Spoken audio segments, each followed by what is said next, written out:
I believe that you have been active in various local political groups. There's a group that does the Peace Vigil in front of the Unitarian Church every evening at 5 p.m. Then there's the Burlington 9/11 group. Would you like to tell us about these groups? Have you ever considered running for elective office here in Vermont?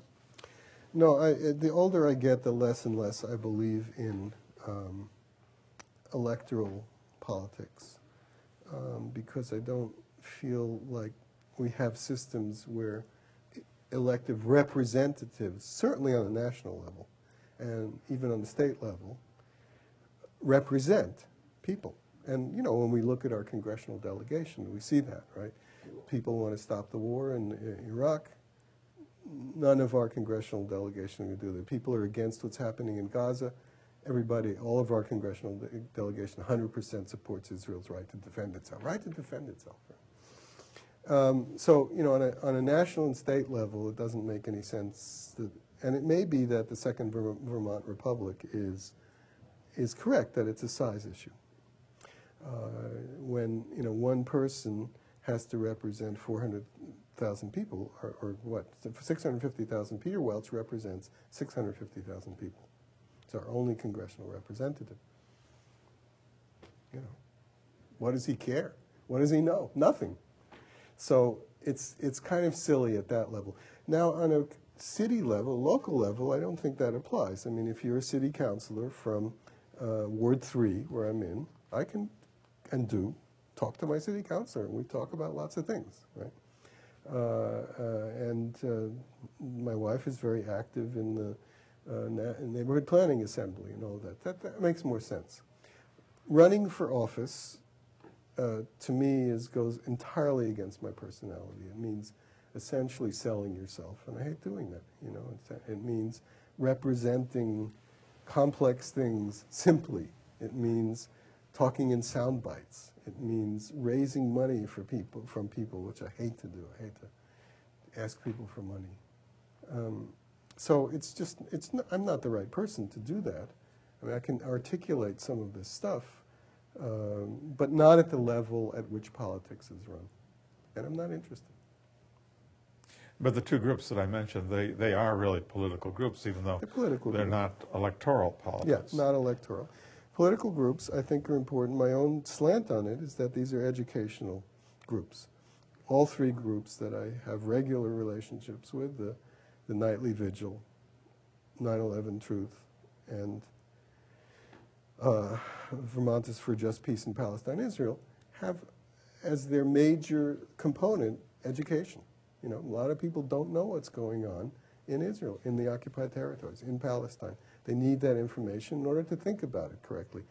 Almost no people know what actually happened on 9/11, including ourselves in terms of the details, but they don't look past this story, and they need to at least know what the contradictions are, and that clearly another investigation, independent investigation, is necessary, not an investigation by people who were appointed by the Bush administration. So it's all education. Standing on the street, my own, you know, some of the people that stand together there just say peace. Okay, peace. To me, that's a boring sign. Donna and I, my wife and I, try to make our signs boring and invisible.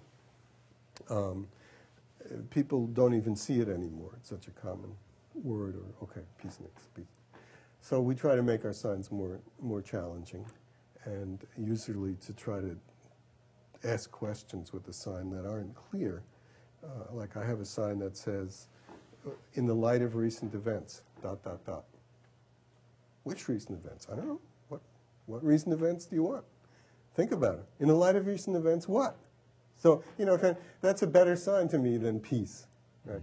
Mm-hmm. I have a sign that kind of, it's the milk ads, you know, and it says, got fascism? That's what the sign says.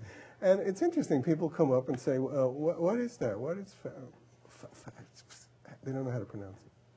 Well, there's a chance to talk to people about what fashion. Some people know what it is, and then they ask me about the sign, and we get into a discussion.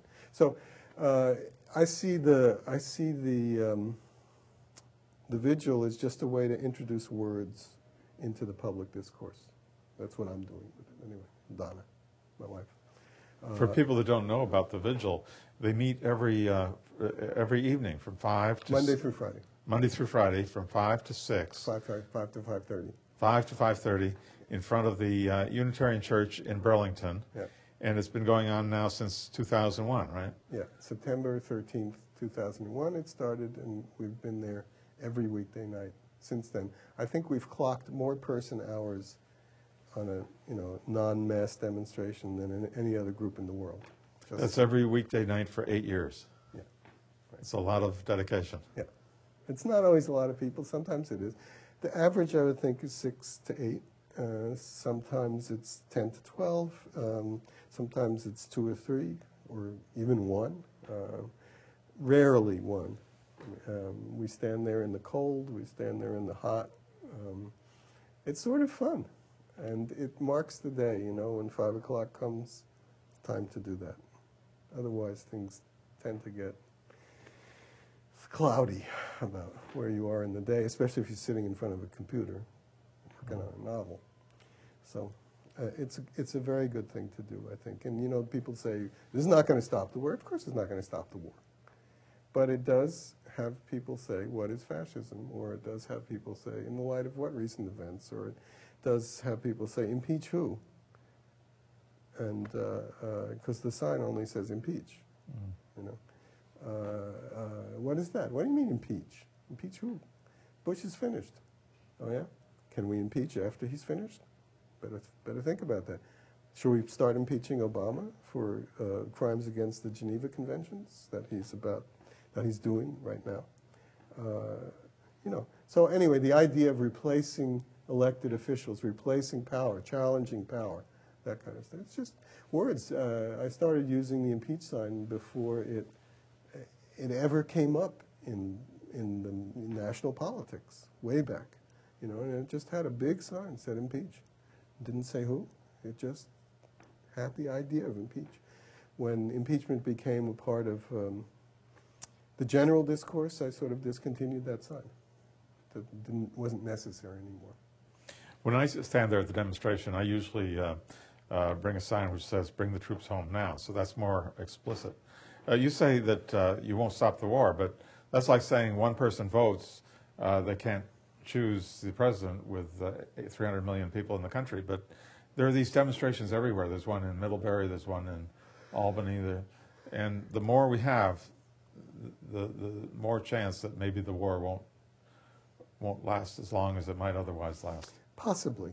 I would think that the disconnect between public sentiment and private power is such now that it doesn't matter on a certain level, and at the levels that we command now, what we do. It's not going to stop the war the way the big, huge public protests in the days when there wasn't so much arrogance of power, of the 60s, did slow down and bring the war to an end after 10 years. Right?